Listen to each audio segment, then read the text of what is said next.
Bonsoir, je m'appelle Lidl.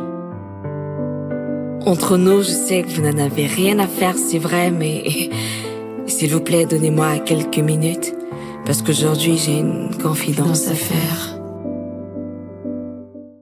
Je m'appelle Atemong Renaud, artiste plasticien autodidacte, faut pas l'oublier. J'ai 39 ans, dans quelques mois, et je vis à Yaoundé.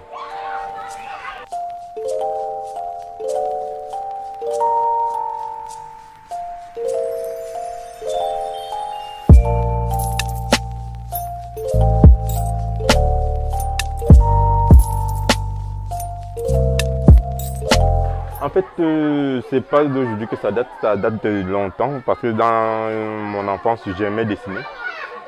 J'étais habile de même mains. Mais le côté la fibre créative n'était pas encore au rendez-vous, parce qu'il a fallu que j'arrive sur Yaoundé et que je m'ennuie en moi pour commencer à, comment dire, à trouver quoi faire de ce temps qui n'était pas occupé. Donc ça fait que je me suis retourné vers le dessin qui a entraîné ceci. En fait, ça s'est passé comment? Ça s'est passé ainsi. À l'âge de, je crois, 18 ans, comme ça, j'ai fait ma première œuvre artistique. C'était une dame que j'ai vue sur un livre d'histoire de l'Afrique, que j'ai repris sur un morceau de contreplaqué. Je l'ai habillé, en tout cas, si vous voulez, je vous montre.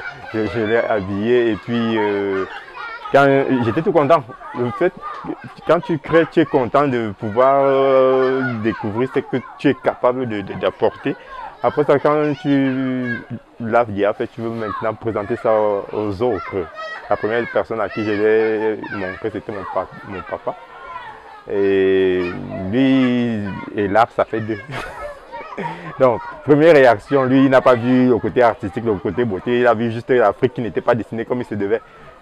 Ça m'a refroidi. Bon, c'était pas dans la fin d'histoire, parce que quand j'ai montré à ma grande soeur, elle m'a dit oui, c'est beau, sauf que je trouve que ton travail manque de finition. Donc, c'est là que je me suis arrêté pour la première fois. Après ça, quelques années ont passé, j'ai fait une école de formation dont je n'avais plus trop le temps pour l'art. Donc, quand j'ai terminé mon école de formation, je suis revenu au chômage parce qu'il n'y avait plus rien. En attendant de trouver le travail, on est à la maison, on sait quoi faire. Donc, c'est comme ça que j'ai repris cet ancien tableau. Des idées me sont venues. Je me suis dit pourquoi ne pas avoir mon style propre en moi, c'est-à-dire un dessin qui n'a pas été copié sur une image ou bien je ne sais pas quoi d'autre. Et c'est comme ça que m'est venue l'idée de faire des tableaux qui sont propres à moi-même. Oui, je suis cuisinier de formation et c'est aussi mon domaine pour l'instant. Ils sont deux en fait qui me tiennent beaucoup. ils sont tellement nombreux que je ne pourrais même pas choisir. Donc on va se fixer sur l'inconnu. L'inconnu qui est une histoire qui me tient vraiment à cœur parce que c'est une histoire qui parle de moi et de mon paternel. Donc c'est ce tableau qui me touche et qui a fait en sorte qui a aussi fait changer la vision de mon père vis-à-vis de ce que je faisais. Parce que quand il a vu le tableau l'inconnu et les écrits qui allaient avec, ce jour-là il m'appelait l'artiste. Lui qui ne croyait pas à mon talent a déclaré que j'étais un artiste. Le chemin des hommes, ça raconte l'histoire de la vie et de la mort. La plupart de mes tableaux même racontent cette histoire-là, la vie et la mort. Au quotidien des hommes sur cette terre et leur traversée. Bon, le chemin des hommes est un tableau qui a été inspiré de la mort du petit frère d'un ami et de la naissance de ma nièce.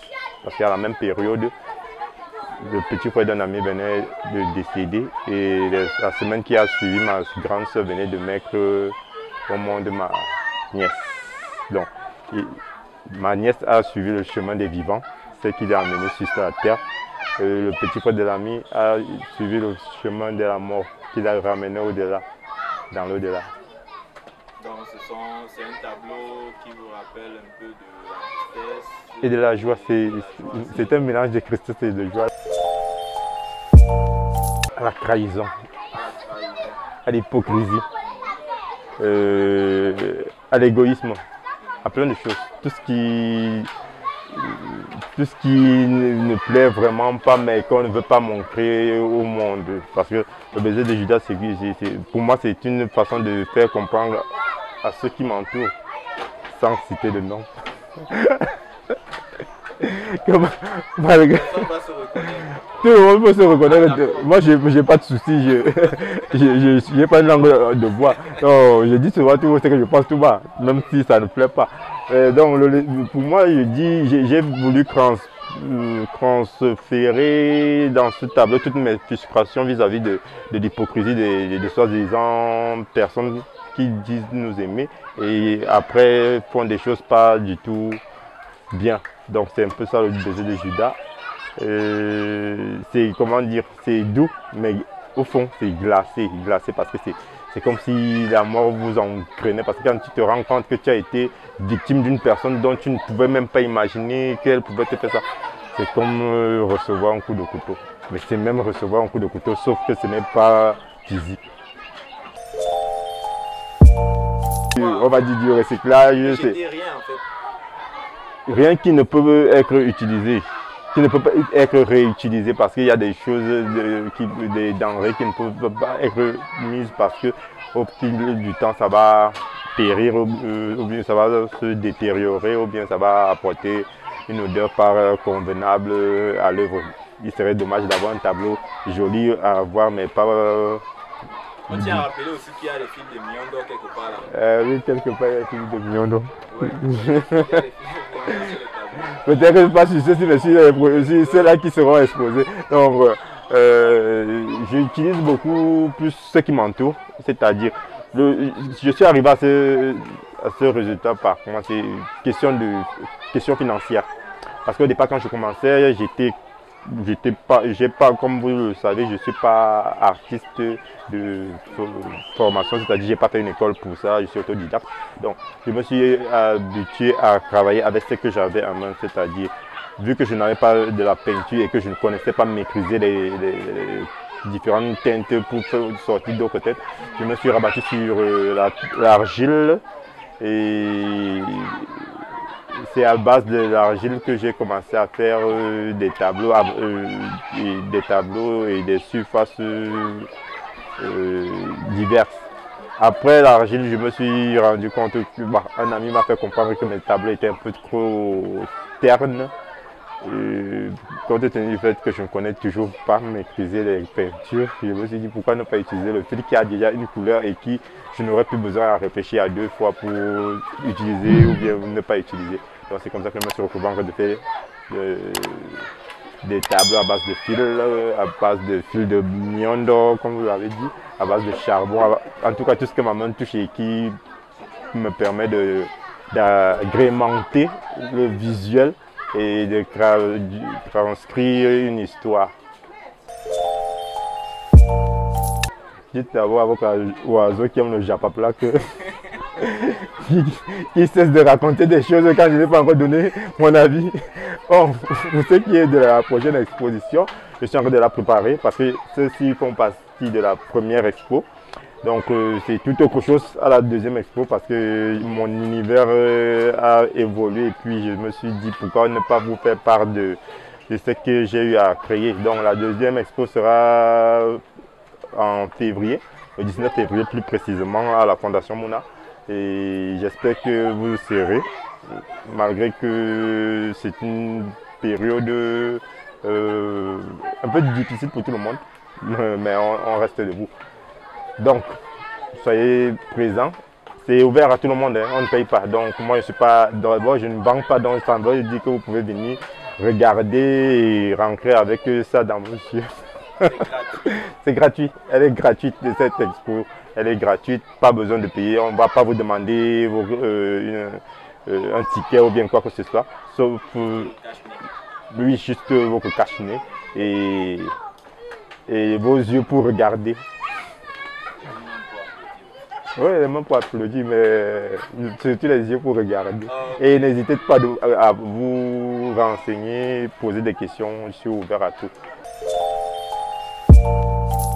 C'est possible pour nous tous de vous approcher parce que, comme je l'ai dit au départ, c'est difficile de vous avoir et quand on vous tient un peu, il faut en profiter. Est-ce que c'est possible de vous Merci. avoir?